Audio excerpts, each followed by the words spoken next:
can be picked up and be very effective. Yeah, definitely going to be interesting to see what is prioritized, but once again, the petal taken off the board. Qlash has been a huge focus across the quarterfinals here in Europe today. Almost a surprising amount of focus with that petal ban. Yeah, and with petal being banned there, usually that means the team wants the Qlash, and Qlash not banning that away. Fnatic more than happy to grab that as their first pick. Fnatic always traditionally prioritize Qlash over the things such as the Ram because Palmator feels more comfortable on it. Lyra comes through for Qlash, and that's a pick that is very strong. Just the sustain it brings out and the amount of sieging that it could also provide is very strong. Yeah, thus far today, we've been seeing teams when they pick up this Lyra, they ban the Grace right afterwards. So it'll be interesting to see if Qlash decides to stick to that trend, or if they change it up and allow Fnatic to have that option of getting a healer on their side as well. They go for the Arden instead. That's the second best captain in 2.9 when it comes to what's been globally prioritized by other regions as well. The petal ban is something we didn't touch too much on, but Fnatic banning it first, it definitely shows me that the scrims throughout this weekend between all these VG8 teams have been showing that petal is a very strong pick. Just like you mentioned earlier, Tasty Bacon, it's been prioritized over in North America as well. So Europe given the pick more respect this week, either banning it or picking it for the most part. Kestrel going to be taken off the board here by Fnatic, so not wanting Massilis to grab that pickup again. They obviously saw the highlight reels from Massilis last weekend and they don't want to see that. I mean, he can just grab himself the Vox here though, and I would expect the Vox to be the pickup for Qlash just because you don't want to run the risk of not having the Kestrel or the Vox going over to you when you time to your final pick. So I would fully expect to see them go ahead and grab that Vox for Massilis. Could even see something like a Gwen. That's something we saw out of him last season, and we saw it in the last series as well. So maybe that's something that's sneaking back into the meta. But the Vox definitely a much safer pick for him. A much safer pick and much more frequent pick for Massilis. Again, it's by far his most played hero. That is what they're going to go for. Like I said, it'd just be too risky to leave it open and allow Fnatic to just grab it for themselves along with their captain. And I mean, Vox works pretty well against the Qlash because especially if you go for a Poison Shiv, you're able to kite him out very effectively. You reduce his barriers, you reduce his sustain, and it's easy to dance around him. So Vox works not only well for Massilis, but works well against Fnatic's composition with the Lance also coming through. And now it's Celeste. That's a very interesting one because we haven't seen too much of her here in 2.9, but that no JJ is going to be going for her. And usually when we do see the Celeste, it's picked up as a counter to something like the Saw that teams have been running, but not going to be the case here. As Qlash, it would be shocking if they were to pick up a Saw after already having the Vox in their lineup.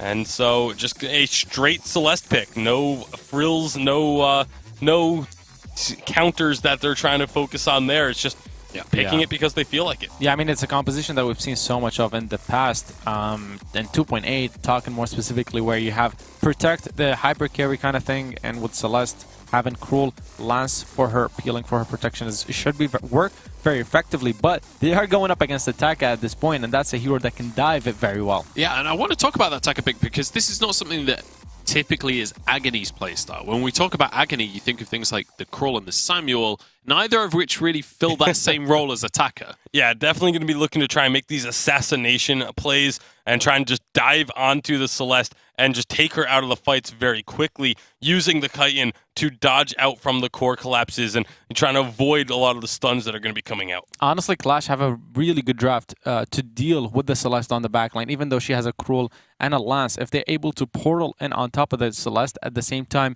Taka does initiate and you have Vox Dancer around dealing damage, it could very possibly work, but they will need to be very decisive. They can't hesitate because the poke damage coming out from Celeste, who's going to outrange them very heavily, could be devastating. Now, I want to ask, like, is this a situation where Qlash have to be very aggressive in the early game? Because historically, Taka is a jungler that takes a little while before he's actually doing any damage during the game. So we'll have to find out on this one as the game is going to be kicking off. Hashtag Vainglory8. Let us know who you think is going to be aggressive in this one and who you think is going to be able to take it. Do Qlash have a chance of making it out of the challenge battles? It's time to find out as we pass it back over to Jaws and Sean Ostino.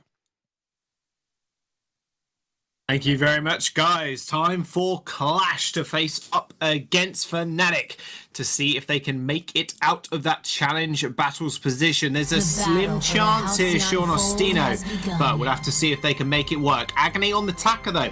A pick we don't see all too often anymore. We haven't seen Taka played very often, Jaws, in 2.9, and it's kind of an interesting thing because we have a lot of health now. We have a lot of sustain for heroes. We have a lot of barriers. But Taka, he does have that mortal wounds built into his kit, so he can dive in there. And where he becomes a really big threat is once he gets his X-Retsu. Once he hits that level 6 power spike, he's going to be able to dive in, especially onto Techno JJ playing this Celeste, and do a lot of burst damage. And like they were saying on the desk, if he's able to dive in, he's able to chain his other abilities, Chitin over the top, Kaku out, then it's going to be great.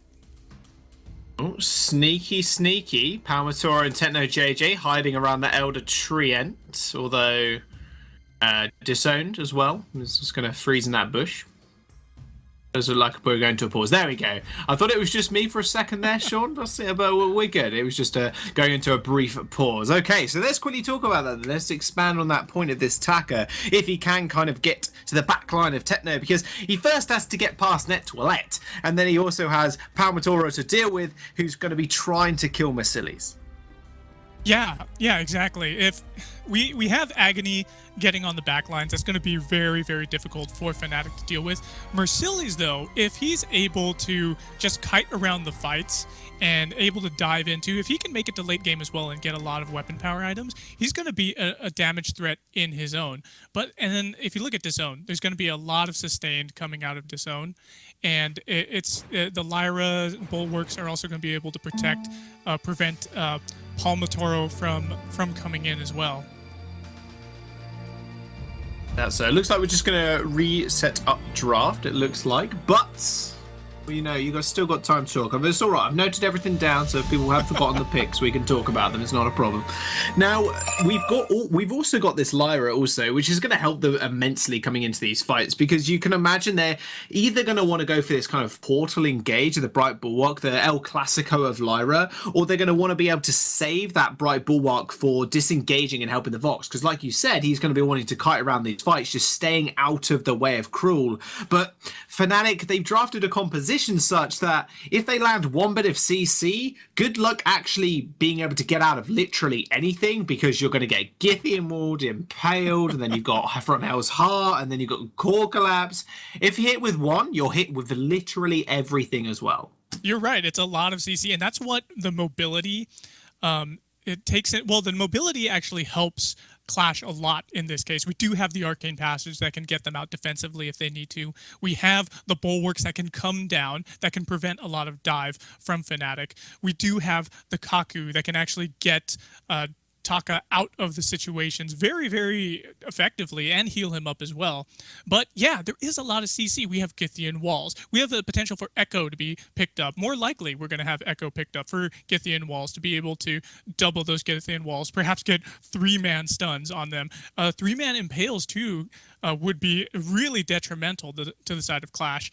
And once Celeste gets to level 8, she can really, really outrange everybody. She can do a lot of work with those core collapses, stunning people up, followed up by heliogenesis, supernovas. It's a lot of AoE damage. And the thing is with Taka is he needs to get in there close. There's like we're actually going to throw to desk rather quickly, Sean. We're going to be right back. The match is still in a brief pause, but Munch and the guys, they can break down the game a little bit more. Yeah, we're just going to explain the situation a little bit here. Now, unfortunately, there was an issue with the game server. It crashed during the start of that game, so we're just going to be restarting things. Now, the draft is going to be exactly the same moving on forward. We're still going to have the Taka coming on through. We're still going to have the Celeste on the other side.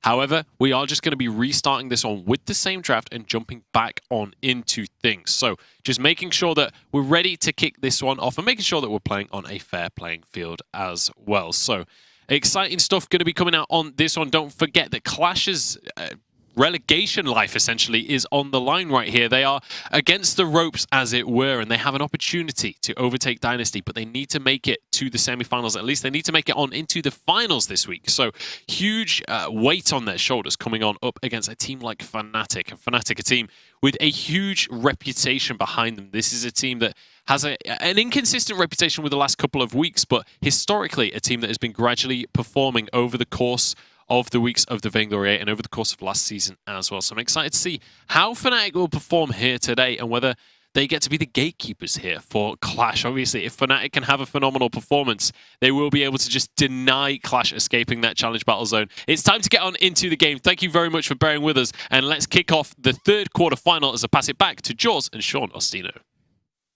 Thank you very much once again. Hey, look at that. As quick as the flash, we're already back on to the fold, Sean. And you know what? They decided. I think both these teams decided we need the games to actually last a little bit longer. You know, we're having 17, 18-minute games. Let's just drag it out a little bit. We want to see more action, realistically. But there we go. We are straight back into game number one. It is Fnatic and Qlash, obviously, with Fnatic being on the blue side. And now they're going to take direct control of the Elder Treant, disowned. He's going to try and sneak his head in. We'll see if he can get a sigil steal. Nope, Net is going to push it out of the way. And their Fnatic are going to be able to secure it.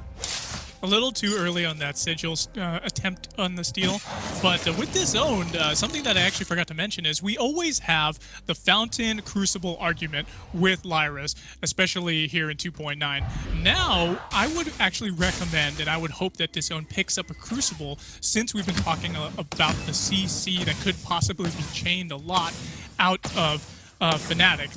If they get one CC chain down, they're going to be able to do really, really devastating damage to the side of Qlash. Also, Palmatoro, not only does he have the CC, especially with that from Hell's Heart, but he also has those weakness stacks with Spectral Smite built into his kit. If he's able to get on Versilius just like this, then we could have a lot of potential for damage reduction coming out of Versilius as long as they focus him down. And I would expect them to do that. As long as they focus down Versilius first, either get Disown down or Agony next, then Fnatic is going to really steamroll this game to the late game and get themselves a win. Well, they're going to take direct control of it again, and Sigil stole it out this time. All right, Disown came up big. We're seeing a lot of Lyra steals today. Surprise, surprise, Lyra OP, eh? Fnatic moving into the lane, though. Mercedes is going to be able to back off rather sharpish. Techno, as always, is probably going to have a bit of a tough time in the lane, especially coming up against Mercedes and Disowned, who do have the regeneration in their favour, although Tenno JJ is going to be able to push this one out. And they did actually use a minion candy as well on the side of Qlash to push that wave in, making sure Techno doesn't get as far. This is also going to be their prime objective. Qlash, when they're going to have to be able to deal with Tenno JJ when he hits that level 8 mark, and when he is able to overdrive his Heliogenesis, they're going to be outranged, and it's going to be one of the big issues for them, because their turret taking potential, or their defending, sorry, of the turrets here, Sean, is going to be put at strain, as Vasilis just doesn't have the range to deal with Techno. Yeah, he definitely doesn't. And he is actually, when he used that minion candy to actually push the wave up, that was actually a really smart idea, because it allowed him to back first and get up a little bit more farm. He only has a couple more farm compared to Techno JJ at the moment, but still, it's a very interesting situation. If you look down in the jungle, Agony and Disown working on that Elder Treant. Agony actually takes it away. He does pick up the Stormguard banner for that jungle clear. Oh, Michelle's going low. He's extremely low. Another one of those Heliogenesis would have killed him, but sustained through the sigil. And that was what I was talking about, the chain CC. You just saw the end of it there, and Impale landed straight into a core collapse. And that was almost him said and done. Palmatoro now rotating towards the lane, actually just runs straight past and through Agony. So he won't be able to spot him out, but that'll be Qlash once again. Just going for a nice little reset. Ted now actually paused to pop the flask here to be able to stay in the lane and sustain himself up. Palmatoro looks like he's got himself a weapon blade and a blazing salvo there. He could potentially be working towards a bone saw there, but actually, no, well, I would hope not, because we're probably not going to see that much armor coming out of the side of Qlash at the moment. But yeah, Techno JJ sitting on a lot of gold. He could potentially be working. He is going to be working towards that Shattered Glass pretty soon coming up. Agony down here in the jungle just continuing to farm up. We don't see any level 6 power spikes yet, but once we see that level 6 power spike come on to Agony on this Taka, we're really going to have to watch out for them because he could easily burst down Techno JJ and get on the back line. Yeah, he can basically detonate Techno, like you said, because Techno, again, is not going to be building many defenses in the early game, you can imagine. Just wants to be able to stack up. A nice Impale actually does land, but he's in a lot of trouble. Githy and Warner boot usage coming through for Net2Let. They're chasing him up. Spectral Smite hits him, but doesn't quite take him out. And Agony trading a lot of damage back onto Net2Let as well. Fnatic, they regain control of the lane as Techno arrives. Disowned is working towards that. Oh no, Agony gets stunned up a little bit. He should be good, although Impale does end up missing. Techno doesn't have that core, or did try for the core collapse, it seems, but didn't end up landing it. Agony is going to be able to hold the wave for Missiles as well, as Missiles has backed first up. You said the back priority here from Qlash has been fantastic, and already picking up his first tier item as well will be that Sorrow Blade. So Techno JJ, only a little bit behind, is going to rotate up towards the lane now as well, and has picked up his Shatterglass. You can see the burst heals coming out of Disowned. They're actually pretty good right now. He has picked up that Crucible, so that's going to allow some pretty good base healing coming out, scaling with his base health as well. We also see Net2Let having a Fountain of Renewal, so again, more sustain being picked up here in the first 5 minutes of the game, and it looks like Agony wants to engage. X-Retsu, but he's going to get instantly impaled, and that damage is going to instantly get traded backwards. Nice use of the ultimate there as well. And hang on a second, Techno JJ Solar Storms him, and Palmatoro straight off the back of that was able to just lock him down. And speaking of locking them down, there's another Impale landing straight onto Disowned, who had already used the Crucible at the start of that engagement. Oh my goodness, Qlash is not looking too good right now at 6 minutes into the game. Getting just annihilated there in that last team fight, and that first turret is destroyed going over to Fnatic. Looks like they're going to go ahead and check out to see if there's any jungle creeps to clear out, but not much. But still, if Fnatic wants to keep steamrolling like this, they're going to be doing themselves a really good service here. And you can already see the CC that we were talking about, the core collapses, the amount of damage the Supernova is able to do, the impact that the Impales are having are just locking everybody up, and it's making it very difficult for Qlash to be able to deal with Fnatic. Yeah, Hot from Hell's Heart, Impale, all of the above is just going to be able to lock one target down and annihilate them. Agony picking up his first item spike though in that aftershock, so he is at that level 7 mark. Those Etsuretsus are going to start to hurt, and has got a banner for the clear also. So they are by no means obviously out of this game just yet, but Techno is just inching closer and closer towards his tier 2 item. You can imagine that's going to be a clockwork rather soonish, as he's got 1800 gold in the bank, just sitting there waiting to be spent. But now Qlash, they have to play more defensively here, Sean. They've lost their tier 1 turret, and now it is up to Fnatic to now push in and make use of their gold lead and advantage across the map as well. Nice 2-man Impale. It's the Githy Wall straight onto Disown. He still has that Crucible available. Does use that Fried Bulwark, but that passageway will lead him to safety for the time being. Palmatoro is going to follow that one through. From Hell's Heart does land straight onto Mercedes, and Techno JJ with the Solar Storm doesn't quite catch anybody, and Qlash actually traded the damage back quite favourably also as Palmatoro fell low. Oh man, if you're going to be prioritizing any targets here, Qlash needs to prioritize Techno JJ on the back line. They're just going after Palmatoro, who we already know is able to sustain pretty well. He's a bruiser as this Cruel, so if he gets on you, he's going to be healing up. So you don't want to prioritize him, but it's a difficult situation because if you don't prioritize attacking the Cruel, he's going to give you weakness stacks and burst you down with that Spectral Smite, and he's just going to sustain in the on your front lines. But if you go after and ignore him and go after Techno JJ on the Celeste, it's going to be a really difficult time still having the Cruel on you. Gold payout collected. Well, there's a gold miner for Fnatic. They secured the first one of the game, and a nice healthy pair of 400 gold each. They'll be more than happy with that one, especially Techno, who's still sitting on 2 items, maybe looking towards a third. Now, Toilet has picked up a big item here as well, and you mentioned it right at the start of the game, and Echo could be pretty crucial for him, and he's just picked it up, although Agony is going to have a little something to say about it, although steps straight on a scout trap and gets found out. Yeah, that Echo is going to be very a big game changer right now. At 9 minutes in, Net Toilet is going to be able to do those double Githian walls, double impales. Heck, if you even want to get out of a sticky situation, double combat rolls. But it's still a really difficult thing for Qlash to be able to get around into the jungle of Fnatic right now. There's quite a bit of vision actually that was just popped. But Qlash it doesn't have that much vision in the Fnatic jungle. Fnatic is really prioritizing vision here, and they're placing him down in the most important spots.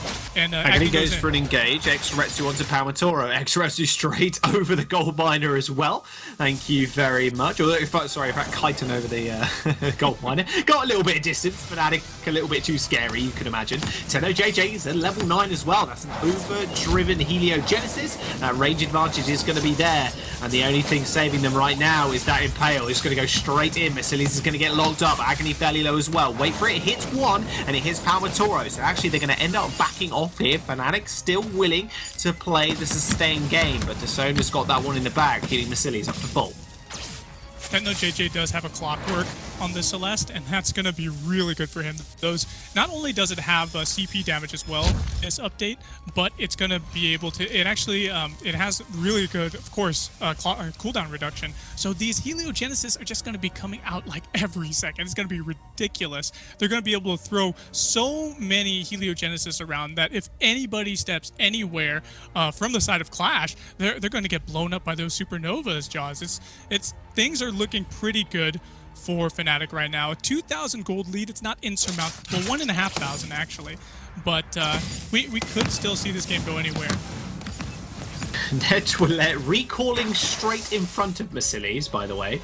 He knew he was there as well when Agony pays him a little visit. He is stacking up the damage though, Agony, and this is something we kind of talked about. He just needs to be able to get to the backline in the first place. But when he does, Techno, with very little mobility, only tier 1 boots and a tiny bit of shielding, he will fall pretty quickly. However, Fnatic, like you mentioned a couple of seconds ago, the amount of vision they do have, quite stupendous. And in fact, Disowned used that passageway to actually get the rest of his members of Qlash over the wall in order to actually get them to that turret. Tenno JJ has found Agony, but so is Palmatoro. As an Impale is going to get Kaku'd over, but that doesn't seem to matter. Githian Wall did stun him up, and the Spectral Smite is enough to kill him. Now Mercedes is in the wrong side of the fight. Disowned's nowhere to be found. Solar Storm doesn't quite hit him, and Disowned's now on the run. Gets impaled. Another Githian Wall will stun him up as well. Techno JJ layering down those heliogenesis. Can't quite find him just yet. Use this as sigil to get out of there, but Fnatic will be happy with the 2 kills because they're going to pick up a turret as well.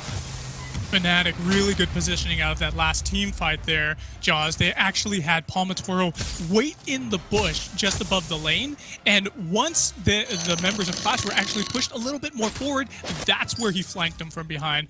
Really smart move out of them, focusing down Mercedes, taking him out, and Agony as well. Agony wasn't able to do that much. He dove in with his X-Retsu, and it just didn't seem to have that much of an impact onto Techno JJ, despite him only having a light shield there.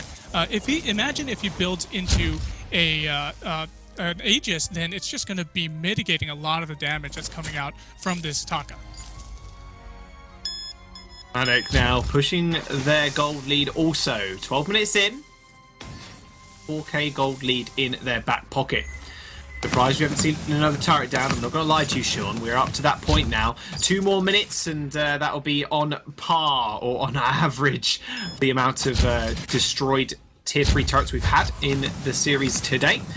Fnatic still need to defend their tier 1 though. Palmatoro and Net Toilet, they've made their way towards the lane. Mercedes dodges out of that impale for the time being. But you can see once again Palmatoro hiding in that brush. But this time Qlash know more than well they should just stay away from it. Although that was a bit of an interesting engagement from Net Toilet with Palmatoro not being there. But where they want to fight is in corridors, and that's exactly where they're actually pushing Qlash now. Yeah, really smart move. If you are Lance, you want to fight in corridors. It makes it so much easier to land your CC, to be able to get the in-wall people into walls, stun them up, to be able to impale people moving through these tight corridors. Really smart moves, and it looks like Qlash wants to fight. Well, they want to go for an engage. They're straight in, straight onto Mercilli's once again. They're going to find him. TennoJJ still left completely alone. Passageway is actually going to zip Agony towards the rest of his team. Qlash just trying to go for a bit of a wonky engage. Net2LA goes to re-engage. That's going to be an extra 2 onto TennoJJ, but a Core Collapse will find 2. Another route and an Impale does land beautifully synchronized. TennoJJ was able to solo storm in for the kill as well, but Mercilli's is very healthy. A Core Collapse on 2 members of Qlash will send them running, but running they do as they do activate those war treads. Double Githian Wall will only sentence 1 for Fnatic members to death. TennoJJ face checking though, and Mercilli's just wipes him off the face to fold. Fnatic a bit disjointed in that last fight. Oh, you do not want to go in and face check around the corner as the Celeste. When you're so low, he went ahead and did that, and he got punished for it. The members of Qlash were just way too healthy. Mercilli's there with backup, just healing him. You can see the burst heals coming out of Dishowner. Over 600 for the heals. It's really, really good sustain coming out of this Lyra here. And they're taking a turret for the troubles. Yep, that they are. Spectral Spike won't finally execute onto Mercilli's. They're going to be able to secure their first turret of the game. And Qlash, they find a nice team fight and they find a bounty of gold as well. Still 2k gold lead in the head of Fnatic, but they did just lose 2k over the last 3 or 4 minutes or so. And that gold went on to Mercilli's as well. The person that was the player to watch in this series is now inching ahead of his lane opponent.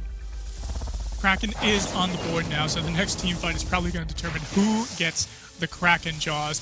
And things are looking pretty good here for Fnatic. They do have a little bit of a gold lead here, about 2,000, but Qlash, they're still doing pretty well too. Look at Mercilli's. He's got a breaking point and Sorrowblade Poison Shiv on this Vox. If you leave him alone in these team fights, he's going to be able to ramp up the damage. He has a weapon infusion popped as well, level 12, so he's going to be able to do immense damage if he is left alone.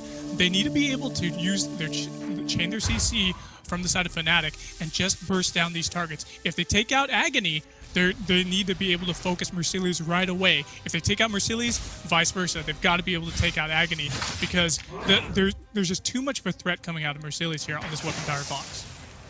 Well, one big thing there, one big item Mercilli's has picked up is that Poison Shiv. With that Mortal Wound, it's going to cut Techno's healing in half. It's also going to cut the healing coming out from Palmatora, and they're going to go straight for an engage. That Core Collapse goes a little wide. The Fountain's keeping him alive. A wait for it is going to land, but that's going to be a big use there from Hell's Heart to stun up Agony, but it didn't matter in the end. Their carry ends up falling, and now it's only a 2v3. And like you said, this next fight could determine the Kraken, and Qlash are running straight for it.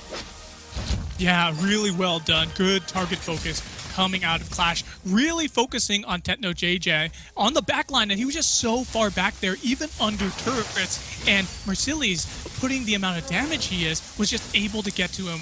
A 3-1-0 now for Mercilli's. He is able to just dish out so much damage. He's the only one who has kills, and the Kraken is going to be on the leash, it looks like. Oh no, it's stolen! Nikki Steele, hello! Net2LA steals it with a Githian wall of all things. Qlash get a lot of time though on this Kraken, however, but Fnatic with TennoJJ spawning are going to be able to move through this.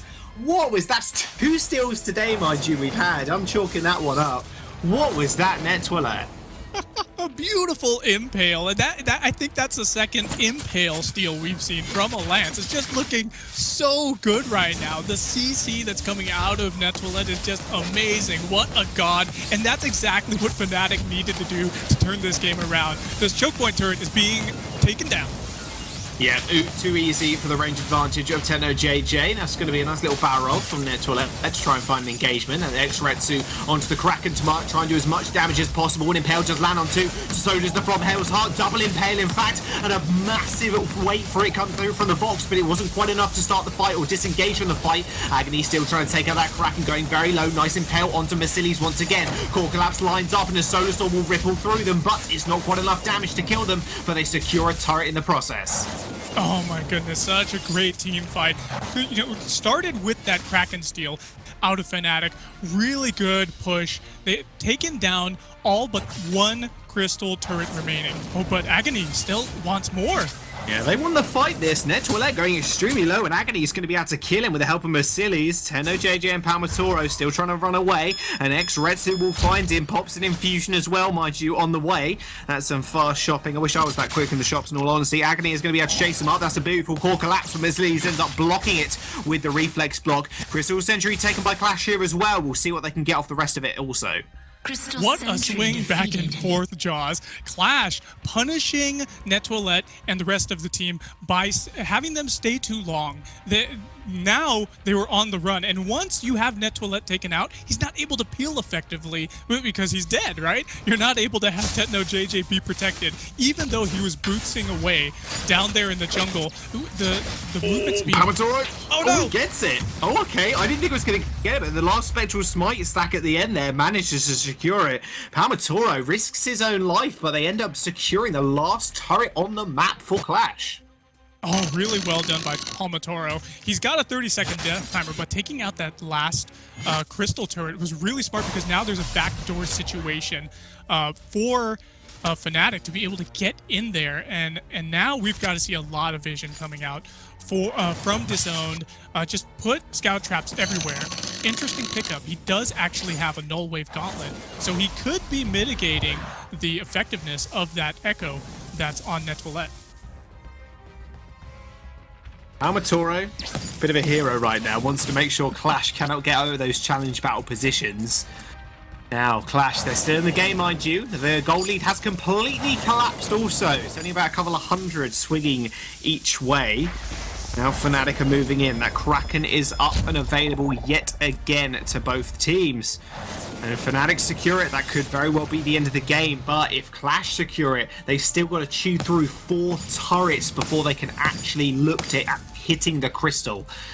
So Fnatic are in prime position, and it's up to Qlash to really make the move.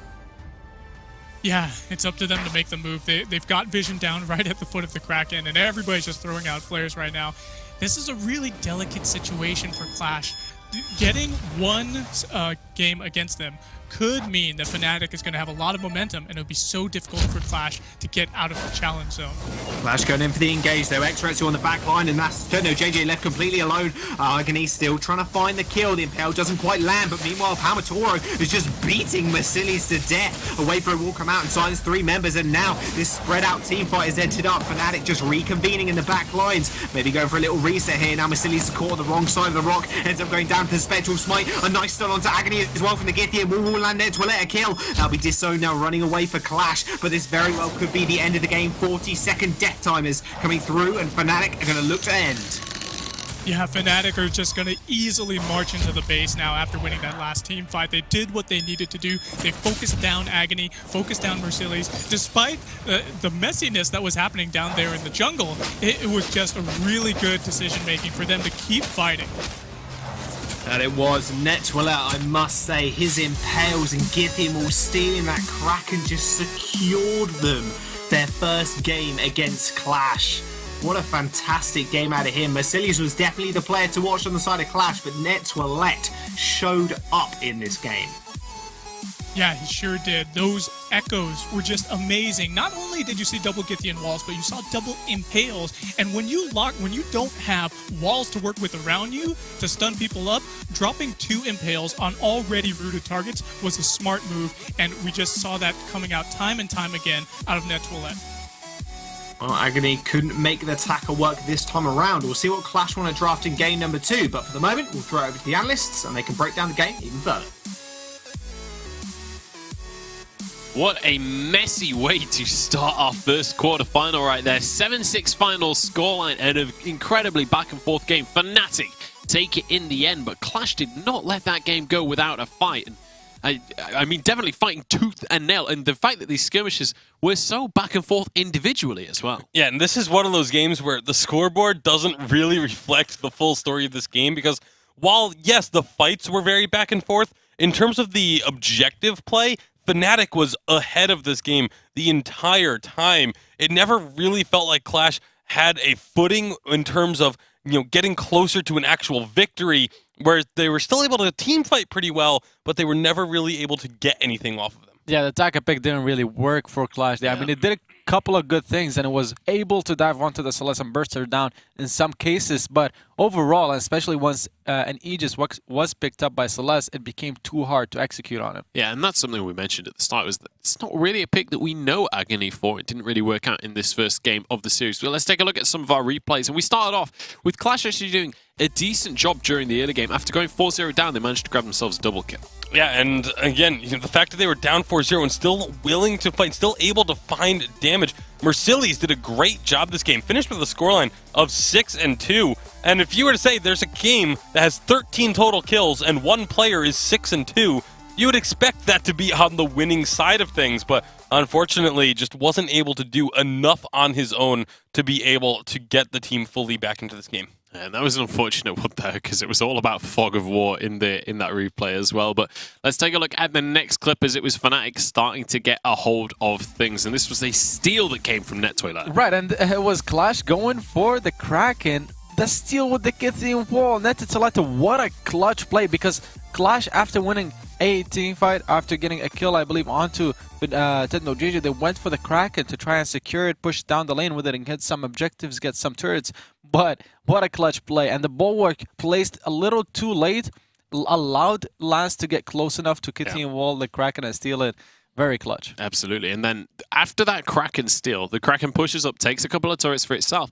And then we saw Palmatoro actually playing super aggressively, taking a turret by himself that set them up for the victory and opened up the Vein Crystal. Yeah, maybe a little unnecessary here, but he saw an opportunity and went for it. Everyone on the side of Qlash was very far forward on the map. He knew this, so he just goes for this play to take down the turret and ends up getting it, which was very, very close to not working out and not getting that turret down. And if he doesn't, then all of a sudden maybe this next fight goes the way of Qlash, but it just worked out for him in this situation. I mean, honestly, it was very worth it, because not did he get a turret for a kill, he also denied Qlash from pushing into their own base and getting turrets, because Celeste and Lance were both down at the time, and Qlash was sieging up to try and take multiple objectives, so it forced them to go back and recall, get to the base so that they can defend against them. It's like, yeah, I'm happy to trade our second turret for your Vein Crystal. That's a trade I'll take any day of the week. Let's take a look at the end of the game as well, as Fnatic managed to round things out with this final fight. Yeah, this was the very last team fight of the game. It was a much better job done by Fnatic, kiting away the Taka that went onto the Celeste, sticking together. And there was also an Atlas, very beautiful Atlas, came out from NetToilet before the replay started, where he landed it on the Vox, denied him a lot of damage, and that's why they were able to focus the Taka freely without having to worry about the Vox until later on. Yeah, and the big key there was also the fact that Fnatic took down Mercedes first. They got rid of the Vox, and once Mercedes was down, there really wasn't anything left there for Qlash to try and win that team fight with. So Fnatic, because they didn't have that turret there, able to just walk on in, finish the game off, and take game number 1 of the series. Absolutely. Fantastic run by Fnatic to set themselves up in this series. A 1-0 lead. Qlash, if they want to make it out of that challenge zone, they need to get themselves back into the series. Let's take a look at the damage done during that game. I'm curious to see who will be topping this. It's actually Techno JJ on that Celeste that managed to top it. Mercedes was fairly close, though, yeah. Very close damage graph overall. Even the Celeste over the Vox is only 1,000 total damage, or 10,000. 10,000, yeah. So it's not that big of a difference, but the matter was that they got the kills they needed, and they took objectives after every time they won a team fight Fnatic. The other issue is Krull versus Taka. The Krull is there to be a utility hero, to be focusing and getting those weakness stacks built up, whereas the Taka is meant to be doing damage. He's meant to be trying to assassinate targets. So the fact that the Taka and Krull were very even in damage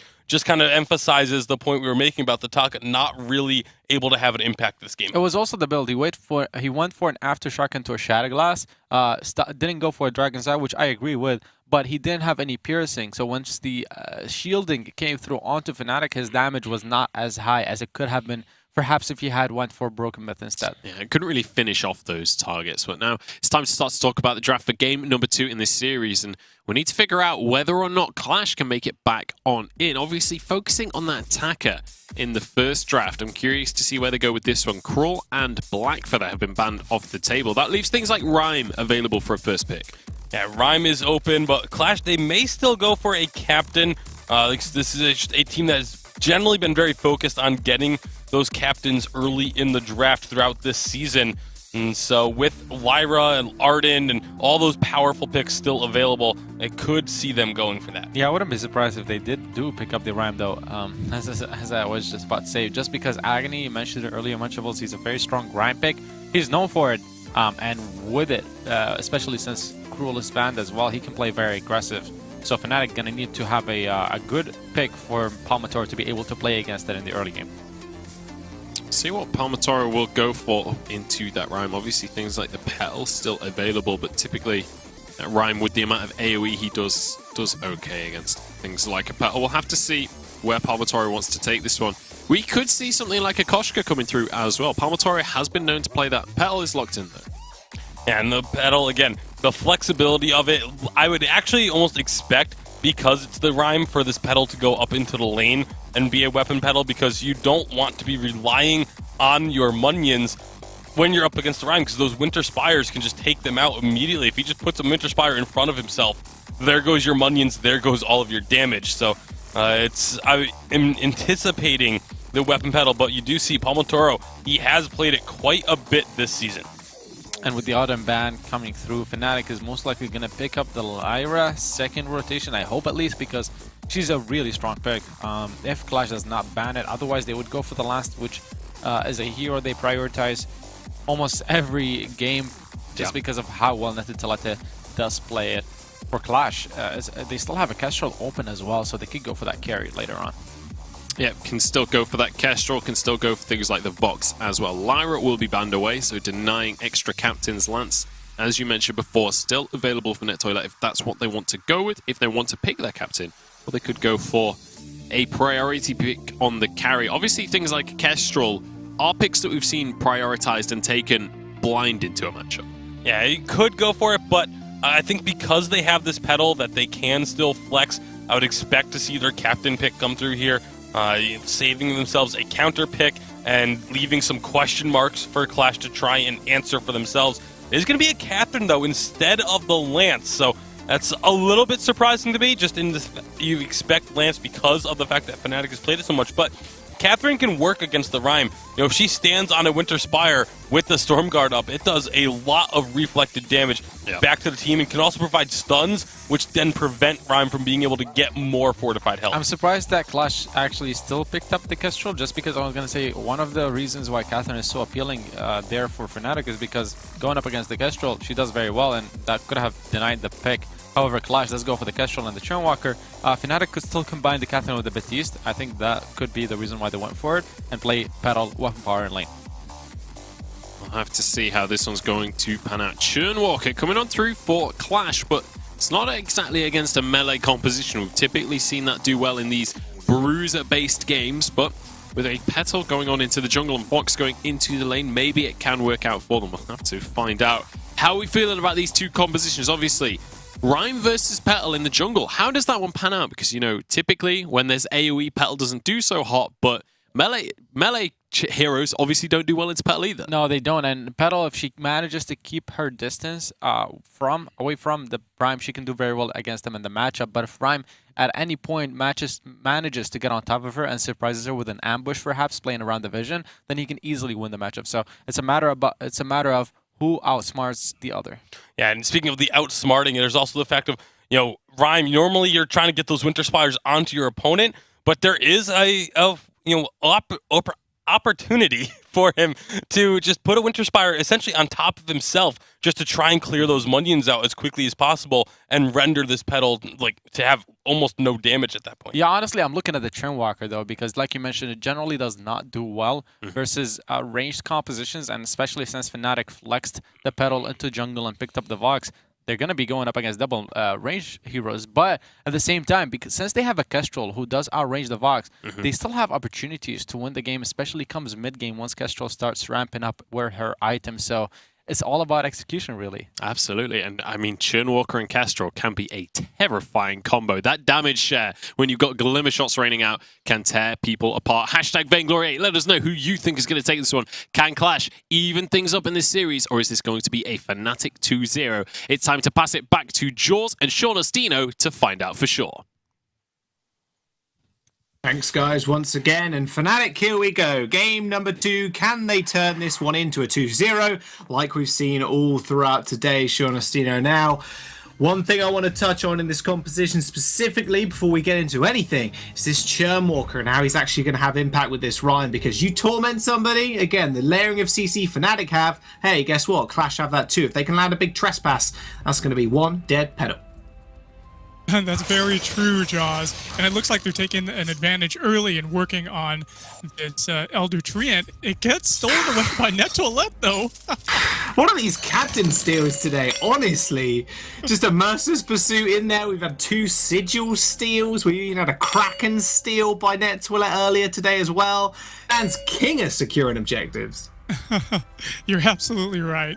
Qlash, they have a very interesting situation here with the Churnwalker. We haven't seen that much Churnwalker play for EU, but Churnwalker does have a lot of potential to reposition, and looks like he's getting dived on, though. He'd have to reposition now as Palmotoro and Net2Let dive on him, as opposed to with Techno JJ. Healing from the chains, though, you can imagine is going to at least heal him up a little bit, hopefully sustain him through the early stages of the laning phase. However, Techno JJ and Net2Let refusing to letting him move, and even Agony had to respond to the lane push. Yeah, they definitely had to respond to that and rotate down. Disowned, he's actually had to use his flask right there. But repositioning is going to be very important for him, using those torments to yank back who's ever on the hooks and change, especially Techno JJ. If Techno JJ is out of position, he wants to be on the back line. And same thing with the Petal in a way. They want to be on the back line. But if you're able to pull them towards you, misposition them, stop them from leaving the scene of the fight when they're low on health, then it's going to make Mercilli's have easy target focus and be able to burst them down with those glimmer shots. Uh-oh. Merciless Pursuit lands on Mercilli's. Techno JJ following up with a lot of damage. Sonic zoom forward. Flask was popped from Mercilli's, so he's alright for the time being. A couple of glimmer shots on Techno JJ as well will send him packing for the moment. But Palmotoro wandering up towards the lane. Fnatic want to make something happen. They want to make it happen early. Getting Palmotoro ahead. We've seen that as Fnatic's win condition before, and especially on this Petal coming up against someone like Mercilli's, he's going to have a whale of a time.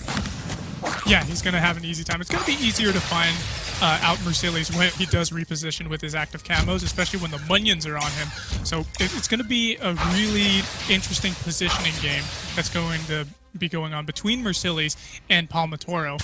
Could potentially be very deadly. Net2Let, I would expect him to prioritize some scout traps, vision to be able to spot out Mercilli's in the lane. It looks like Agony's going into the jungle with Disown. Yeah, aggressive roam, but Techno JJ is here as well. Disown is going to use those boots to be able to get a bit of distance. Agony doing the same thing, moving forward with those Winter Spires, who actually got that one. It looks like Palmotoro secured it in the end. So that's just Agony and Disown now backing it off. They need to be able to respond again to this lane push, as Mercilli's was able to push this one out and secure the Elder Treant for herself as well. It's an interesting thing with Mercilli's on this weapon power Kestrel, because even though she can't stay invisible for that long with her active camo, she can slightly reposition and throw down some active camo traps, and that could be very deadly if Techno JJ wants to come in, dive in a little bit, for example.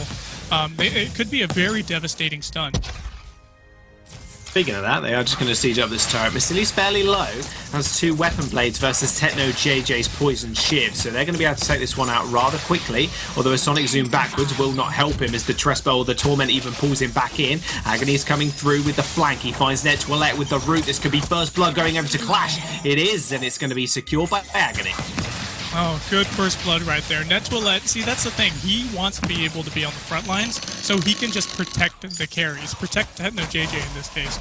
But at this early game stage, when Net2Let doesn't have that many Captain of the Guard stacks on Catherine, that's making for a really difficult situation where you want a body block for your carries, but at the same time, because it's such low levels right now, we're only at level 4 here for Net2Let, he's going to get a lot of damage on him. Disown taking a lot of damage as well. Remember, he doesn't have boots, he does have flask, however. Agony's going to be here as well. Still chasing this. Palmotoro moving forward with Techno JJ moving down also. Kestrel's nowhere to be found at this moment in time, and that is going to be Agony in a lot of trouble. And forcing to use that flask, still no boots. Even Parvis for the sustain. He still managed to be in this fight. He's still surviving. Same with Disown with those double chains or triple chains even. He was able to heal up a lot of that damage he was receiving. Look at the interaction, Jaws, that Palmatoro and Agony are having. So even though we know that Rhyme can sustain a lot with his fortified health, those Minions are chunking the fortified health down with every attack they make, and it's making it so that he really doesn't have that much fortified health. He's forced to back out of the fights. Techno JG's going real low. Oh, pops the flask. Merciless Pursuit lands on Mercilli's. Disown now moving forwards. That's a nice Torment straight back into the basic attack of Mercilli's. Actually takes out Palmatoro, nets himself his first kill, and that's Fnatic overstepping and losing a member in a 2v3. Oh my goodness, and they're not done yet. The Torments. All Torments, and a root does land on Net Toilette. They are not willing to take this to a game, well, not willing to take this to a 2-0 to Fnatic. Qlash, they're biting back, and they're biting back fiercely. Really well done, and you can see there the mispositioning that is happening for Fnatic when they're trying to back out of the fight, when they're going really low. Disowned is just using the hooks and chains and Torment's combination. Imagine what's going to happen when he gets to the Trespass. Turret is destroyed, and that's one turret down for Fnatic now. Things are looking pretty good. 2,500 gold lead now for Qlash at 6 minutes in, and 3 kills to their name. 0 kills for Fnatic at the moment, but looks like Natolet's looking for an engage.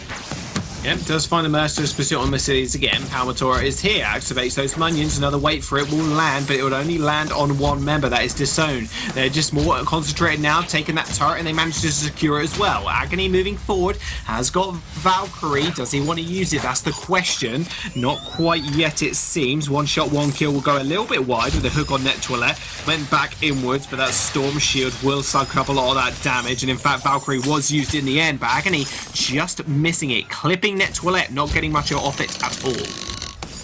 Oh, not much at all. We do see a Shatter Glass coming out. Oh, they're still in engage. Oh, they're still engaged. Mercedes is going extremely low. Net Toilette and Tenno JJ find him and just destroy him. Agony now in the 1v3, but Disown's got those chains. A beautiful Trespass stuns 2 members, but I don't think it's going to be enough. Disown's going to just get run down here by Techno JJ. There's way too much mobility on this box, and Fnatic find an ace. An early ace at 7.5 minutes into the game.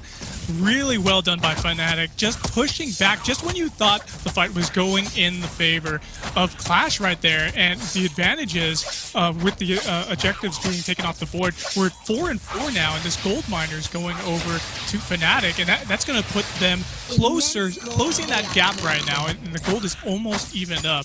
But Palmatoro, he's not done yet. He's taking some of that farm away. We see Palmatoro does have a Shatter Glass. That's going to increase the tankiness and damage of his Minions. Breaking Point just got picked up by Techno JJ, so the longer he stays alive in these fights, he's going to be able to output so much damage. In addition to the Poison Shiv he's going to be able to sustain so well. He's sitting at 2-0 right now. Things are looking good for Fnatic at the moment, Jaws. Yeah, there's a very, very quick turnaround as well. In all honesty, I thought Qlash, maybe they just slowly chokehold out Fnatic, but right now, Fnatic biting back, hitting the mat strong, and they will be able to bounce back for the time being. So this is fairly low here. There's going to be a hook landing onto Net Toilette, but he is going to be able to just walk away, walk it off. And those mortal wounds we were talking about a little earlier are really starting to come into play. We know how much sustain Churnwalker has, but cannot sustain through a mortal wound. It's going to be so easy for the Petal and for the Vox to take him out when those are applied. And even with Agony, with that Eve of Harvest, that healing will be cut in half. So Qlash really have to worry about that coming into the later stages of the game when Agony needs to be able to actually get onto the back line to be able to do damage with Techno. We talked about the people that need to deal with each other. Agony needs to deal with Techno, while Mercilli's can easily deal with Palmatoro. Beautiful Trespass will stun 3 people up though. Churnwalker does have to back off the fight for the time being, but Valkyrie will find Net Toilette, slowing him up. Techno JJ biting back though with a massive wait for it. Lands on 3 people. One spontaneous combustion also just rippling through the members of Qlash. Those glimmer shots almost killing Techno JJ. Straight up will get spotted. Mercilli still fighting forward and fighting back. Net Toilette steps up, just sacrifices himself, and he ends up going down. The positioning game is on point for Qlash. They're just pulling Fnatic around with the chains, tormenting them, and they're forced to scatter in every which way direction. That Crystal Sentry is going over to Qlash. 2 lives remaining on that for the Fnatic Crystal Sentry.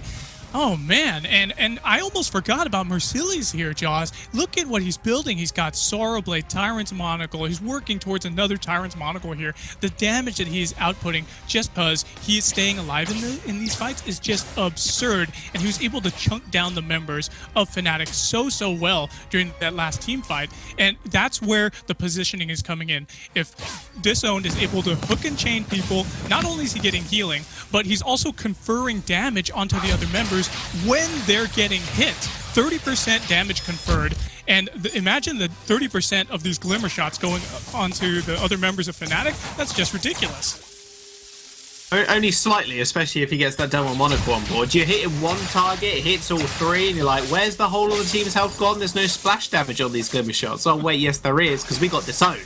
They are going to be able to flare out to the gold miner for the time being. One shot, one kill, won't find it. Palmatoro does get the nice body block, so Fnatic secure themselves a gold miner and even up the gold lead once again. This game could still go either way, Jaws. We're sitting here. The gold is almost dead even at 11 minutes in. 4 and 3 kills right now with Qlash having the 4. And they're still aggressing into Fnatic's jungle here. Nice little hook onto Net2Toilet, but nothing will be found of it just yet. And remember how short of a cooldown Trespass is on Disowned. So that's something else to keep track of down there in the bottom of your screen. Now Fnatic playing rather scared, and you can imagine why. I mean, earlier on, Net2Toilet, I think he blew the Crucible a little bit too early when Disowned managed to get that 3-man Trespass, just worried about the Torments and completely forgot you can 3-man stun people if he has 3 hooks landed on you, but that does obviously require setup as well. So if Fnatic can play around that setup time of those hooks, they could be in for a nice team fight. Crystal Sentry will get found. That's a beautiful Torment actually, and an active Camo Trap onto Palmatoro. One shot, one kill, won't find anybody just yet, and they'll be moving in and marching forward towards Fnatic, whose health bars are blinking. Mercilli's doing a lot of damage here. Net2Toilet does send out that blast tremor, silences 3 members, but TechnoJJ, they have to completely ignore their captain as he ends up falling. Mercilli's now kiting back. He trades 1 for 1, but it ends up at a 2 for 1 as Net2Toilet fell earlier in the fight, and now Palmatoro running with his tail between his legs. Check out Disowned. He has got not only the Crucible, but he has a Dragon's Heart as well, and that's allowing him to have so much health. He has such a great health pool during these team fights, and you know that Churnwalker wants to be in the middle of the team fights. This turret is going to go down. Woo! Man, if he's mispositioning everybody everywhere, and Fnatic is choosing to run away from these team fights. We saw Net2Toilet misposition and run to the east, actually, in the last team fight, and that left Agony to just wail on him, root him up, and finish him off with a Winter Spire. Oh man, Fnatic has got to be really careful about the next team fight here. War Treads just got picked up by DAZN, so that's going to add to his tankiness, and it's going to add to his engage potential for the team. Churnwalker wants to misposition, wants to be in the middle of the fights, so Fnatic has to be really careful about how they play this next team fight. Oh, well, now they're slipping behind in gold. This is a very unlike game number 1, the situation Fnatic have landed themselves in.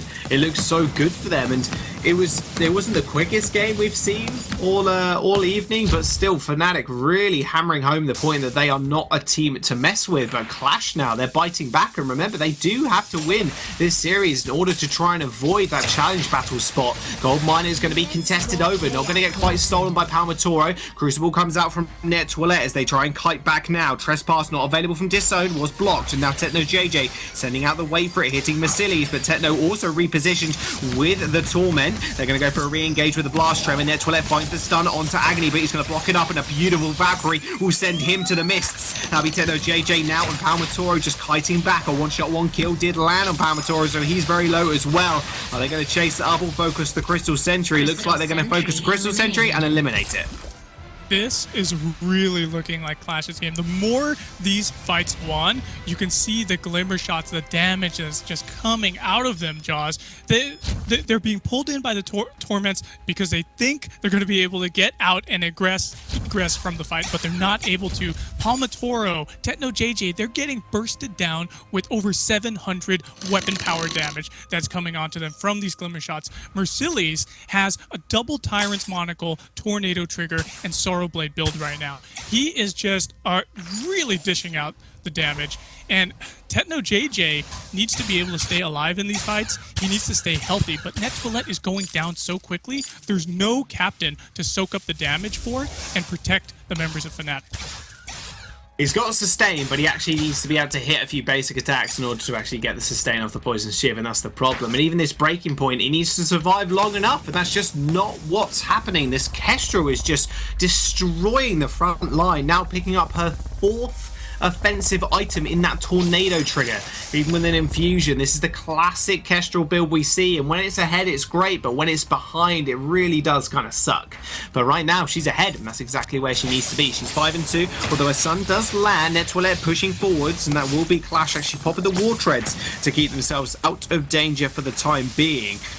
Now it's on to Fnatic. They need to be able to get on top of Mercillies, but right now that seems like an impossibility.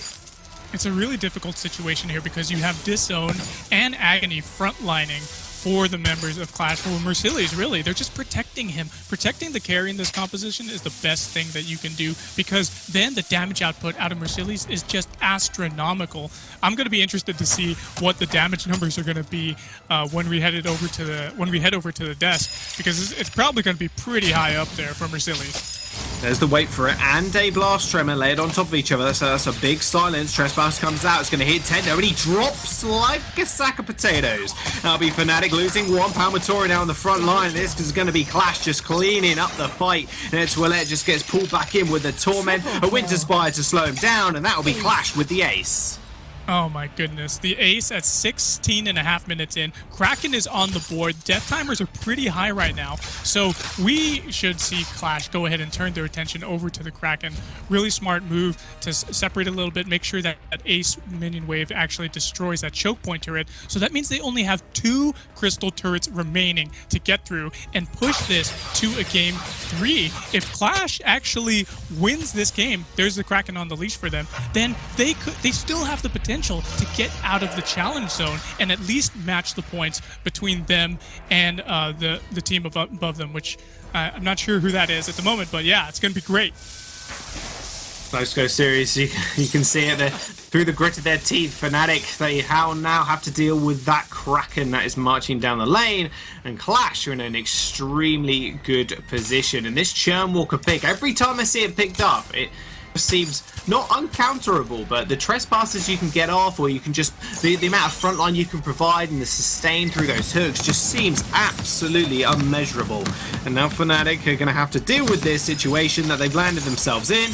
Techno JJ has got a fair bit of damage at that breaking point, but it doesn't stack off on the Kraken, remember. Netwillet goes through and engage. There's the wave for it and a Blast Tremor. Both of them are going to get blocked at the same time, and a trespass onto 2 people straight into a Valkyrie view from Agony. Techno JJ is out of this fight right now. He cannot touch the back line because he's just getting dealt with solo here by Agony. He's going to dip, dive, and dodge around Disown. Mercillies has now found him, though. A couple of basic attacks will send him to the grave, and that'll be Netwillet pulled back in with the Torment, and Qlash find 2 members, and that Kraken has just taken care of 1 turret. It's going to take care of the next, and that Crystal is going to fall as well. They're going to tie this series up 1 apiece. Oh, Jaws, this tied up 1 apiece right now for Qlash is an astronomical win for them. They had the momentum. Fnatic had the momentum coming into this game, but now Qlash has that possibility, that slim chance to win the next game and to keep heading into this weekend's finals. If they can get to the finals, then Dynasty could potentially drop down and Qlash could get out of the challenge zone. Really well done by them. The Churnwalker plays, the mispositioning, keeping Mercillies alive to dish out the damage. 9-2 on this Kestrel. Really well played by them. Definite rethink of the draft, it feels here from Fnatic. Couldn't handle the Churnwalker. Maybe they ban it. We'll have to wait and see. But we're going to throw it over to the desk to bake down the Qlash whip. All right, welcome back to the desk, guys. Qlash are going to keep themselves in this series. It's 1 apiece right now as Fnatic fall in game number 2 of this one, and we are going to the full 3 games. And this is a very different game to what we saw in game 1. Game 1, a bit of a disaster for both teams, it has to be honest. It was a very messy game. Game number 2, after Fnatic had a decent early game, Qlash just took hold of this one. Yeah, I mean, once they got the composition online, the Churnwalker able to keep people in place, and then Rhyme and Kestrel dish out so much damage on top of those targets when they can't move.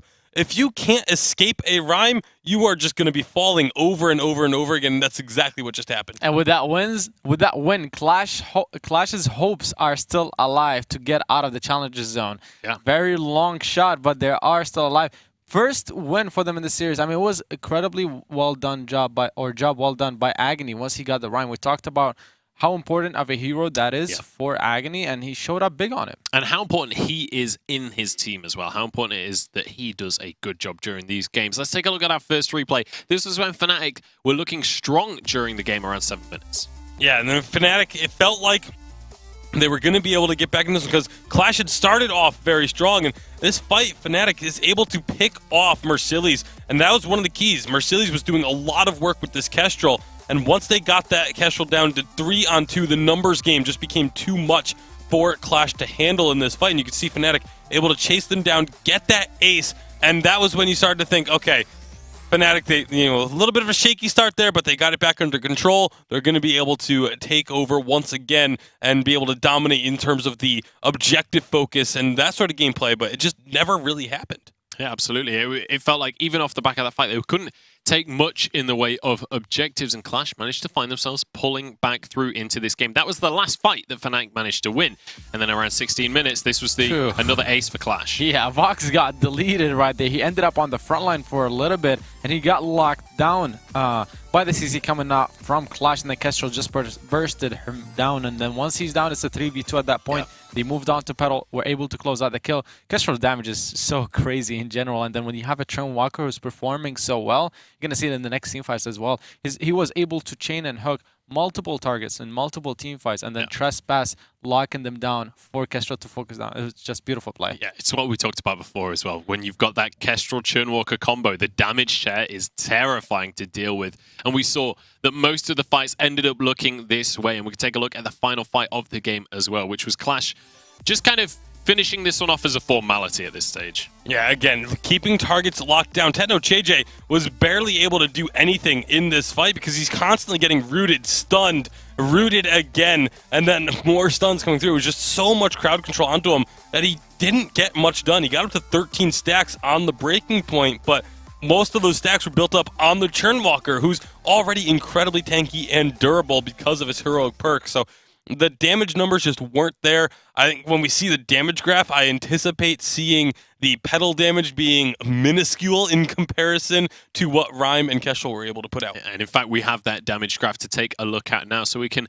peruse over those numbers. And it is TechnoJJ topping the table on that one. Not quite as minuscule, but it's still lower. Yeah, it's still lower than Rhyme's damage. I mean, and TechnoJJ actually dealing more damage to his opponents than Kestrel did. I mean, it's also the fact that Rhyme and Churnwalker are a lot more tanky, and they have the fortified health and they have the sustain to soak up more damage than Catherine and Petal and Vox do. So even though they dealt more damage, they weren't able to win the team fights. Honestly, the Catherine pick didn't work out too well. I mean, he wasn't even able to get to his Echo, which is so essential so that you can have multiple silences in a team fight. So going for it, perhaps not the best decision coming out from Fnatic. All right, so now as we start to talk about the draft and move on towards that, is this Catherine pick something that just needs to be taken off the board completely?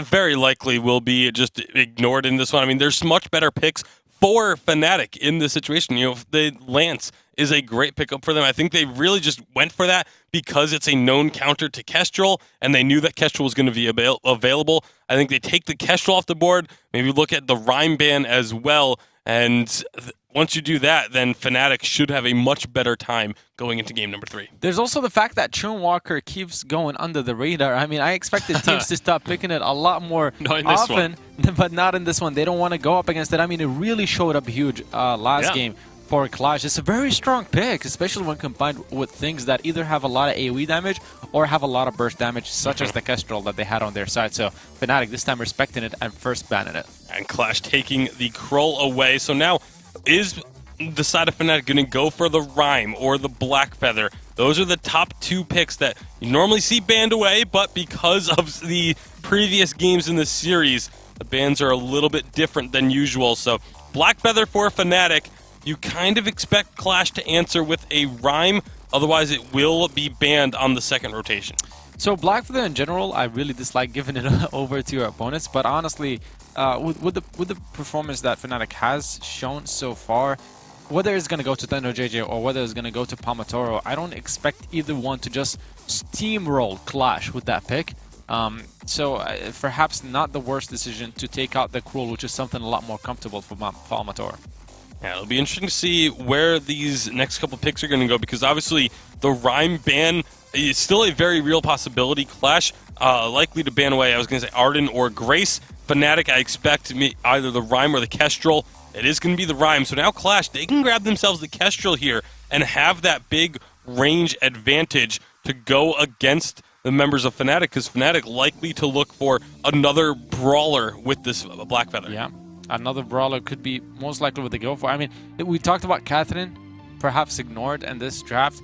They could go forward with the Baptiste, and that's a composition that can work. We saw G2 run it earlier, so Fnatic do have options. Now Qlash, oh, they take away the Baptiste, so that's not an option. Yeah, removing that from the likes of Fnatic, making sure that they don't fall into that combo's deadly grasp.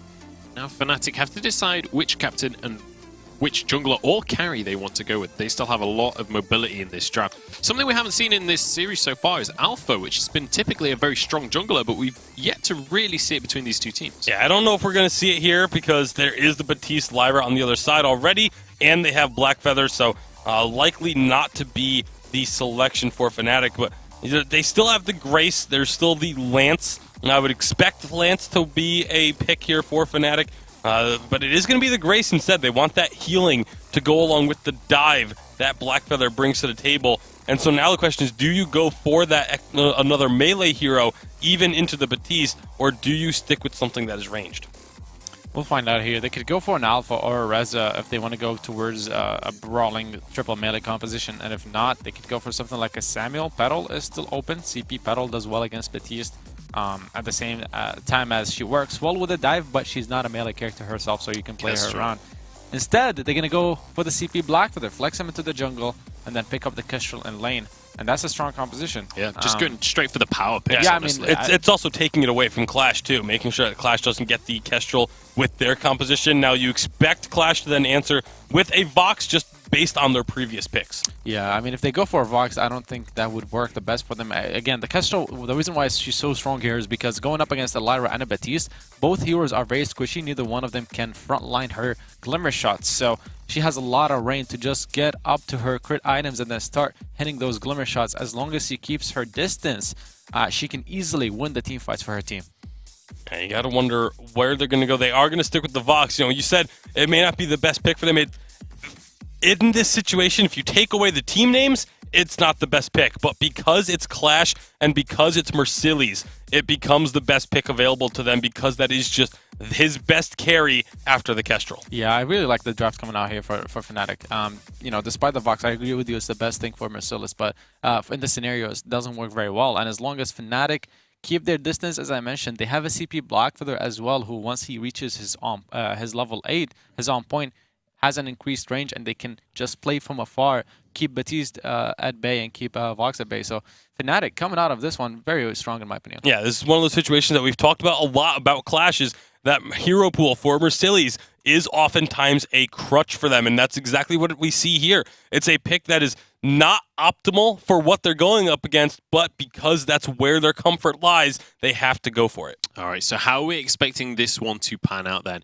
We've mentioned that we feel like Fnatic have a stronger draft coming on in. What are their win conditions here? Are they going to be aggressive to start things? They shouldn't need to be aggressive, but if they want to, they can once Glimmer shots start dealing a lot of damage with the Solar Blade picked up on Kestrel. On the other side, though, Qlash, we have to mention that they do have tools to win the game with teleportations from Lyra, for example, using her portal, getting on top of Kestrel. So it's possible. All right, so they need to dive onto that Kestrel during these fights and take that down. We'll have to see if it's going to be able to happen. Hashtag Vainglory8. Let us know whether you want Fnatic to finish this series off or if you want Qlash with a chance of getting out of the challenge battles. It's time to find out as we pass it over for the last game of the day to Jaws and Sean Ostino. Thank you very much, Munch. Once again, it's me, Jaws, and me, joined by Sean Ostino. We're going to get into the game. Game number 3, Qlash versus Fnatic. And you heard the desk. Dive onto Techno. But will Agony and Mercillies be able to do such a thing? It's going to be a really difficult task, but I think they can pull it off. Disowned on this Lyra here, it's going to be the facilitator for the team. We typically see with the Lyras, once they hit level 6 and get that Arcane Passage, they're going to be able to dive in, bulwark down, and maybe if he has an Atlas Pauldron, throw it down. Rusili's going low. Nettoilette stole it again. He stole Elder Trient once again. The amount of captain steals I told you today we've seen is off the charts. I really regret actually not marking this down. But we'll have to go watch the replays to see how many captains have stolen away Elder Trient to start at level 1. But Nettoilette doing a good job of just trying to hang around here, just making sure Qlash ever fearful of his grace. Fnatic going to get the nice rotation here off to the lane. Yeah, nice rotation and a little bit of skirmishing, taking things early, going into the jungle. What we need to see here, though, we need to see a lot of dive in the holy shields from Grace. Actually, that's something that's going to be making her very useful and a really good team facilitator for Fnatic. And we need to see Blackfeather poke from range too, as this CP Blackfeather. They've got a lot of poke potential considering they have Techno as well, who's just picked up a couple of weapon blades for himself, and will be heading back to the lane also. Now, Nettoilette on this Grace, it's been a kind of a hot pick for EU specifically, and it's going to work wonders, you can imagine, in Fnatic's composition, who will want to be able to stay alive for as long as possible, ideally, and keeping Techno and Palmatoro at range, just poking at the turrets and managing to poke down Agony and Disowned, or maybe just focusing Disowned because the healing coming out from him is going to be quite scary also, and Nettoilette is going to be able to facilitate that. A big Echo pickup fairly early on, you can imagine, is going to be on the cards for him. Agony going fairly aggressive, or going fairly low, I should say, with Palmatoro and Nettoilette going fairly aggressive. Trapped up in the Ordain, however, Agony a little bit too scared to march forwards into Palmatoro for the time being. They're still going to fight over this Trient here, with Disown being very low energy, so Fnatic are actually going to decide to back off at this point, it seems, although Holy Nova does land onto Disown. I take that completely back. 2 Fasks popped. Happy Nettoilette going in for the Benediction. Can't quite find anything just yet, but a big stun coming through for the Ordain will actually just allow Palmatoro to fight the dust, and that'll be Qlash once again picking up first blood. Ooh, first blood for Qlash. Things are looking pretty good for them now. And you mentioned the sustain. It looks like they may not be done yet. Yeah, they may not be done at all, as Techno JJ has found himself in Agony, and found himself in Agony as well as he end up going down. Agony's going to find one kill. Nettoilette finds the retreat kill there with the Holy Nova. Disown, maybe in a little bit of trouble, pops that Sigil for a bit of movement. A little bit of a messy start here, I think, Sean Ostino. I'm going to be honest with you. Nettoilette now backing off, and will be able to escape alive. Yeah, things are looking pretty crazy right here. If you look at side of Qlash, they actually do have a lot of sustain and damage potential too. Agony, once he's able to get that Shatter Glass, he's going to be able to do a lot of burst damage with those bad mojos. But then again, at the same time, he's able to heal up a lot too because of the Reap Heroic perk that Baptiste has. Mercilles, once he gets a Poison Shiv, it looks like he may be building towards another item at the moment. But if he gets a Poison Shiv, then that would be able to give him a lot of sustain as well. Jungle has intensified. Fnatic still undeterred, it seems. They're still wanting to go fairly aggressive in Clash's jungle. But Techno now pushing forward in this lane is almost picked up his Sora Blader's first item and doing a good job against Mercilles, who was touched on in the desk. And in fact, I'll interrupt myself real quick as an Ordain does land. Nice Holy Nova straight onto Agony, but Techno going extremely low. Does use those boots to get away also, but Nettoilette going very, very deep and ends up falling, actually. That'll be Agony biting the dust once again. And that's a bit of an overextension there for Qlash, not respecting Palmatoro's engage potential. Yeah, a little bit of an overstep, but I feel like if you look at Qlash, there's actually a lot more CC that's coming out of them. We have the potential for lockdown with the Bulwark, the Ordains as well. The Bulwarks are going to limit a lot of mobility, especially with Techno JJ, who wants to be able to active camo and reposition during the team fights. Bulwark's going to come down. That's really going to snare up a lot of the members of Fnatic. And especially once Disown hits level 6, they're going to be able to easily come in with those arcane passages, throw down the Bulwark if necessary, throw down an Atlas Pauldron, and it's really going to inhibit a lot of the members of Fnatic.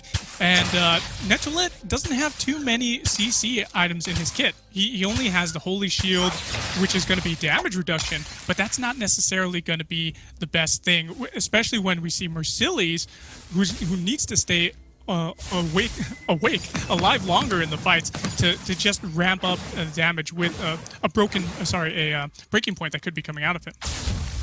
Well, Netwillet's going to have to heal and pray, I think, is the agenda for him today. If he had a checklist of what he needs to do, just make sure he hits the Holy Nova. If he doesn't, he just hits Divine Intervention and then hope his carries survive. Although Paramatoro going fairly aggressive, nice little flank here, but Tenno JJ's already pretty low. As if Camo Trap was played down, but that'll be Paramatoro actually escaping with the Rose offensive. Fearsome Shade's going to get blocked from Tenno JJ. Those bad mojos are starting to rack up in damage. He's going to be fairly careful. Fnatic with the failed engage are going to have to play a little bit more defensively now as they defend their turret.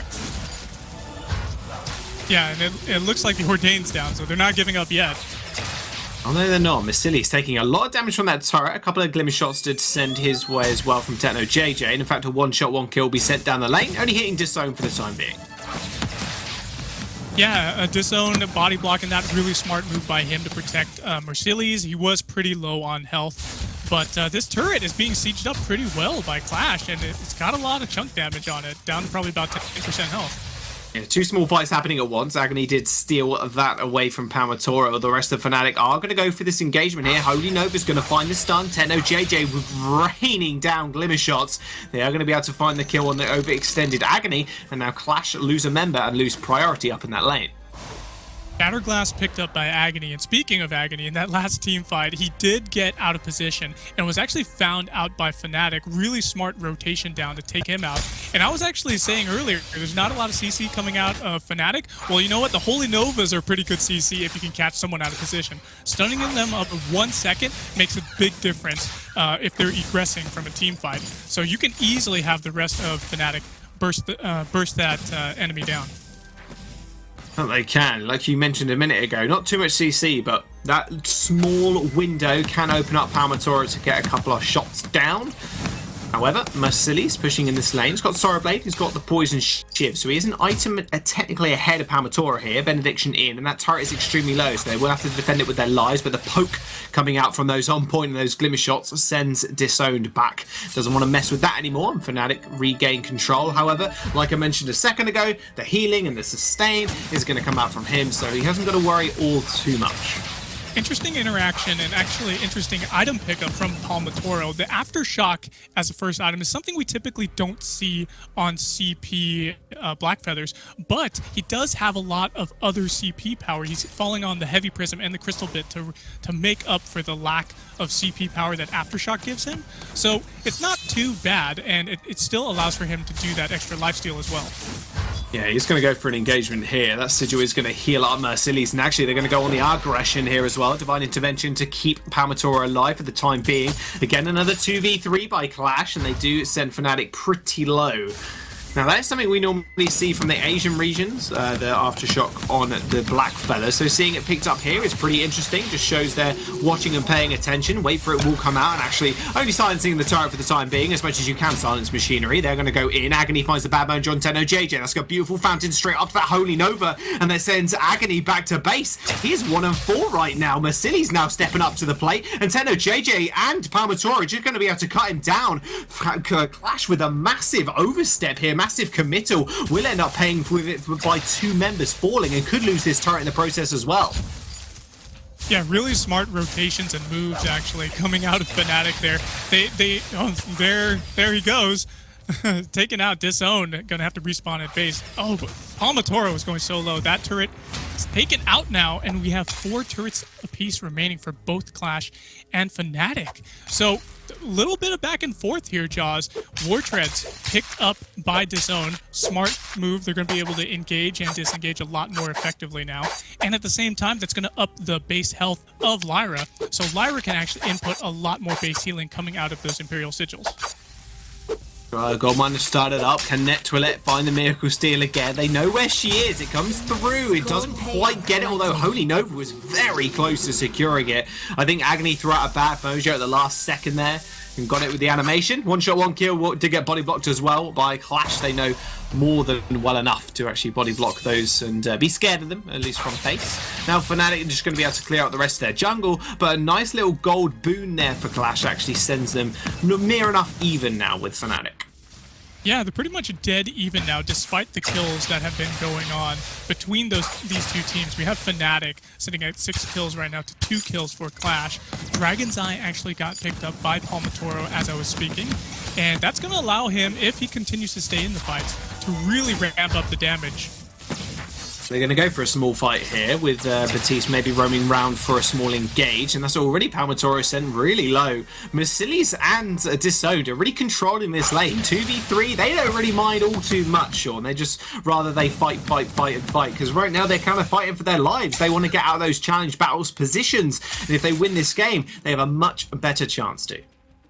Yeah, they're fighting for their lives, and they're pretty much Fnatic is standing between them in that. Hang on a second, because Net2Let finds a massive 2-man Holy Nova. Has to run away, though, as they do get a massive engagement as well from Palmatoro. Finds the execute onto Mercilli's, and now Agony's in the front line, but that sustain coming out from the Lyra is keeping him alive for the time being, although the poke from TechnoJJ manages to find the kill with a Glimmer Shot in the end.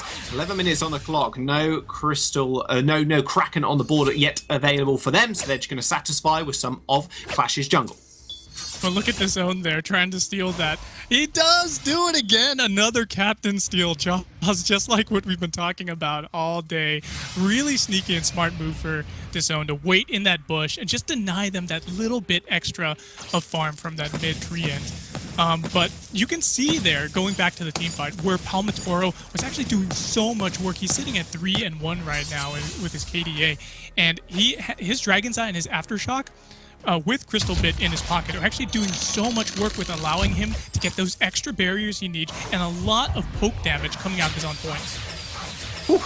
Disowned was caught shopping.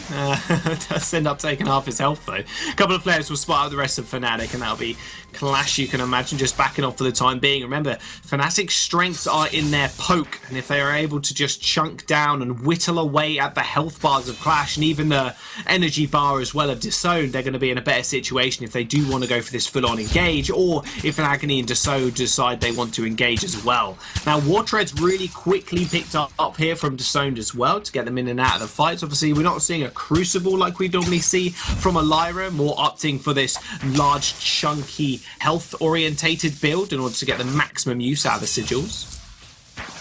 Yeah, if you look at TechnoJJ's build as well, he's got that Sorrow Blade and double Tyrant's Monocle already.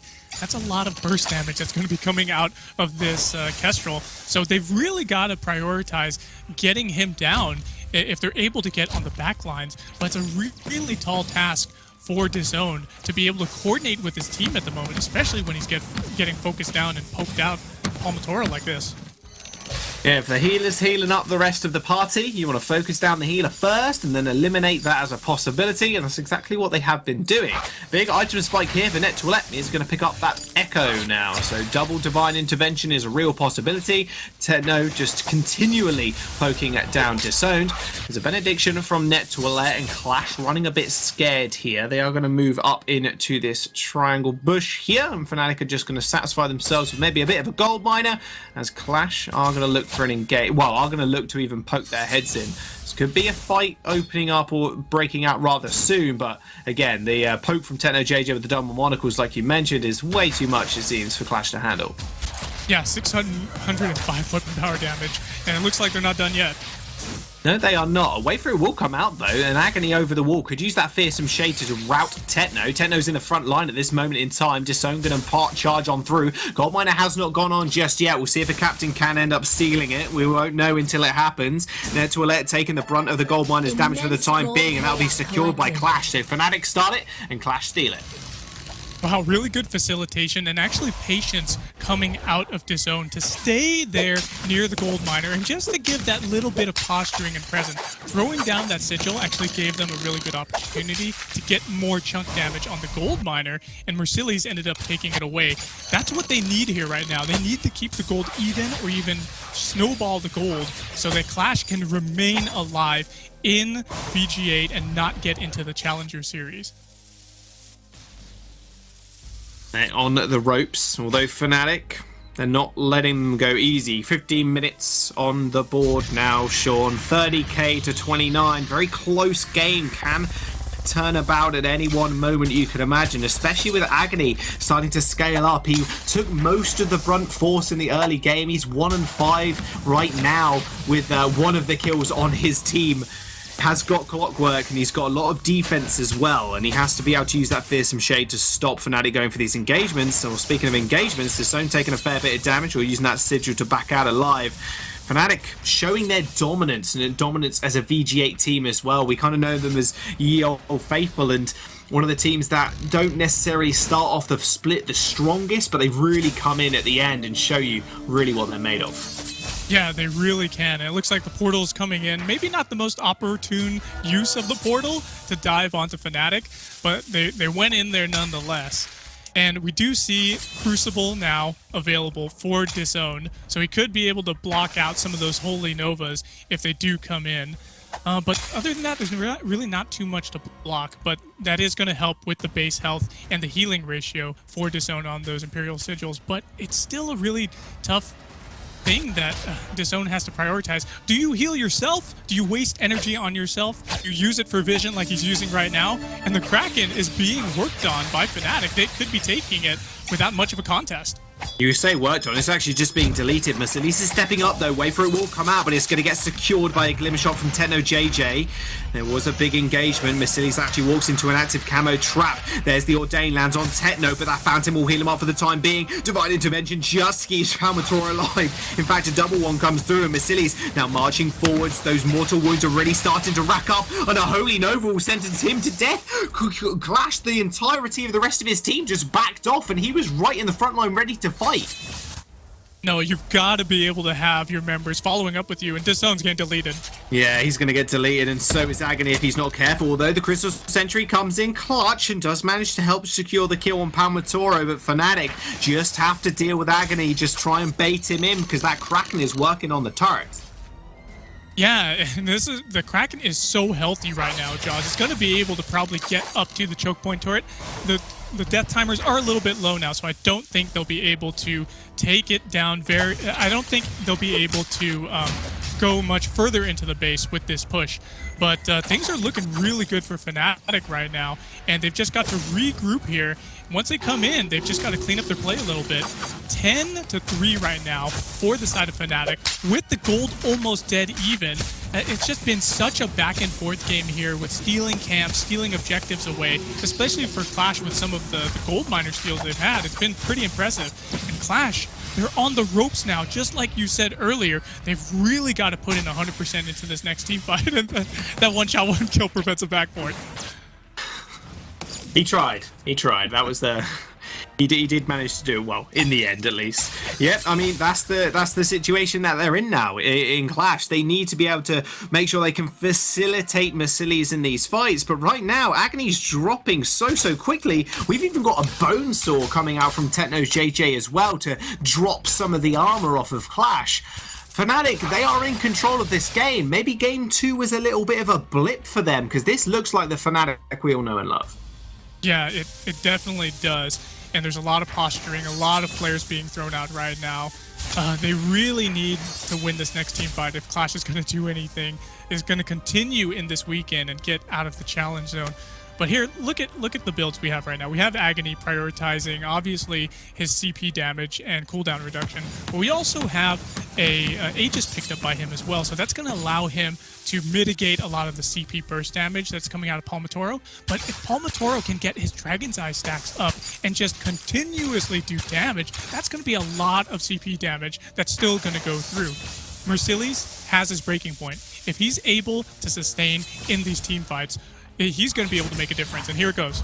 Holy Nova lands onto DAZN, the wait for it lands onto 3, but it's going to get blocked. TechnoJJ stunned up in the Ordain, but it's not going to matter because Net2Let's got his back. Fearsome Shade's going to hit him. He's going to send running, and now Palmatoro, he needs to get out of dodge. He gets another massive heal coming through from the Grace, but it's not going to matter because EU Treant actually helped Qlash at that point. Just rooted up Net2Let, and he ends up falling, and now it's only TechnoJJ versus the world. Agony is going to help Mercedes find the kill. That's going to be an ace for Qlash, and they finally find the fight they were looking for.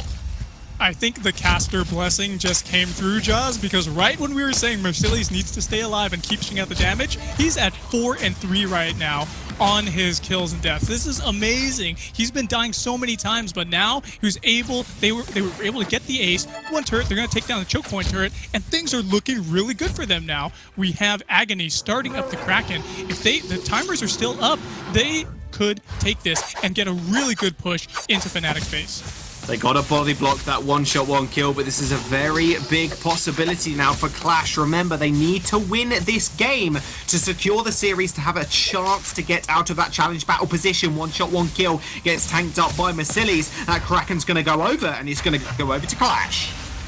Yeah, now if Fnatic wants to repel this this push, they're going to have to really play it carefully, and so does Qlash.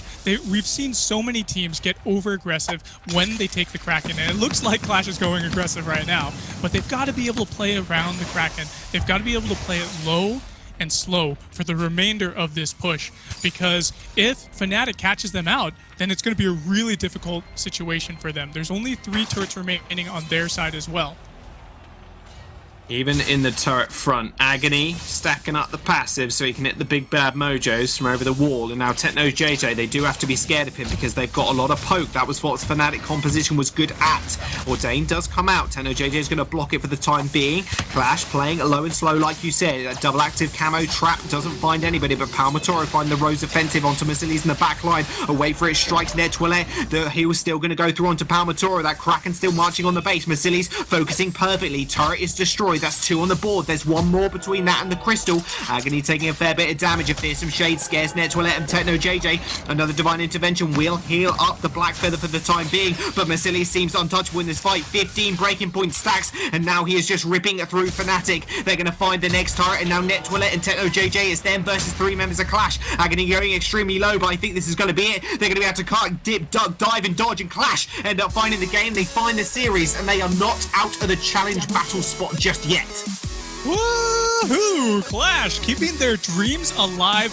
The clock has not struck midnight yet. The Cinderella story could continue. They definitely are not in the running for Worlds, but at least they're going to stay in the VG8, and there's a really good possibility for them. They need to win their semifinals tomorrow. They need to get to the finals, and that's what Qlash needs to do. Really well done with them, keeping Mercilli's alive in these last couple of team fights, and that, I feel, is what won them the game. Kudos to Qlash. What a fantastic way as well to keep yourself in, taking down the old guard that is Fnatic in such a close best of 3 as well. Mercilli's was the player to watch, and he was that last team fight. 15 plus breaking point stacks he had.